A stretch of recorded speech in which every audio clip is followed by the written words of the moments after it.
तीन अध्यादेशों की कहानी तो आप लोगों की समझ में आ ही गई ही होगी।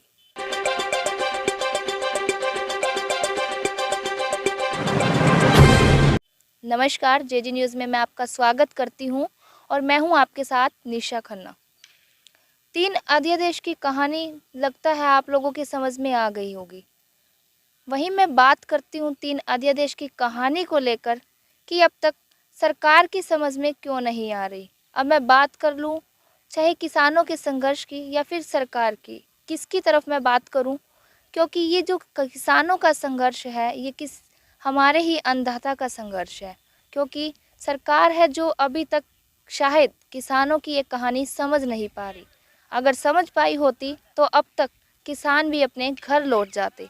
जी हाँ, किसानों के ऊपर जिस तरह से तीन अध्यादेश को लेकर किसान संघर्ष कर रहे हैं, चाहे संघर्ष में मैं बात कर लूँ, किसानों का जो संघर्ष है 26 नवंबर से जारी है। 26 नवंबर के चलते उस समय की मैं बात कर लूँ तो उस समय इतनी कड़क की ठंड पड़ रही थी, तो वहाँ जो हमारे अन्नदाता जिस समय उन्हें अपने घर होना चाहिए था, उस समय वे सड़कों पर अपनी रात बिता रहे थे। अगर अब मैं बात करूँ 26 नवंबर के बाद की, किसानों की तरफ से जो संघर्ष के अंदर है, किसानों की तरफ से क्या क्या रूपरेखा रही, किसानों के क्या क्या पड़ाव रहे।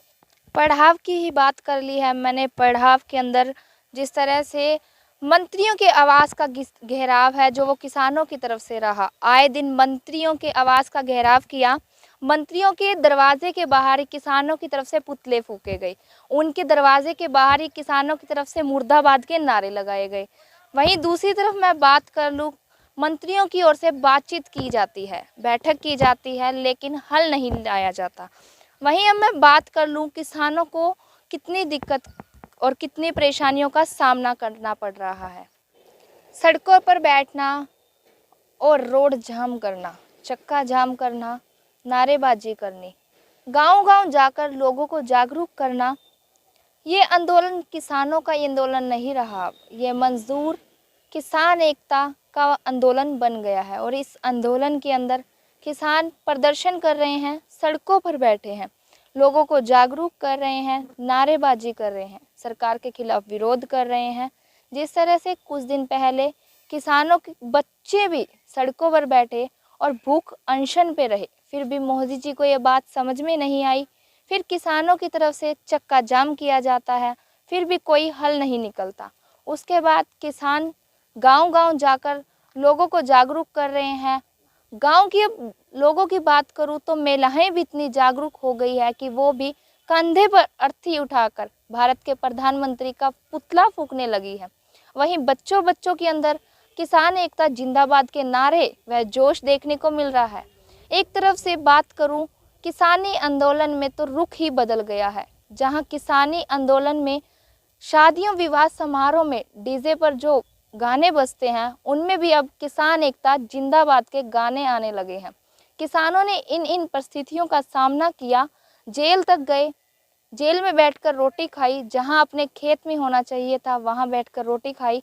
अब किसानों की तरफ से आने वाली 18 फरवरी को है जो रेलवे लाइन, सूत्रों के हवाले से खबर लगी है कि रेलवे लाइन है 80 रेलवे लाइन जो बंद रहेगी, क्योंकि किसानों ने पहले चक्का जाम किया। अब दूसरा किसानों का यही तरीका है रेलवे लाइन जाम करने का, और किसान अब यही चाह रहे हैं कि मोदी कैसे ना कैसे करके ये अपने तीन अध्यादेश वापस ले ले।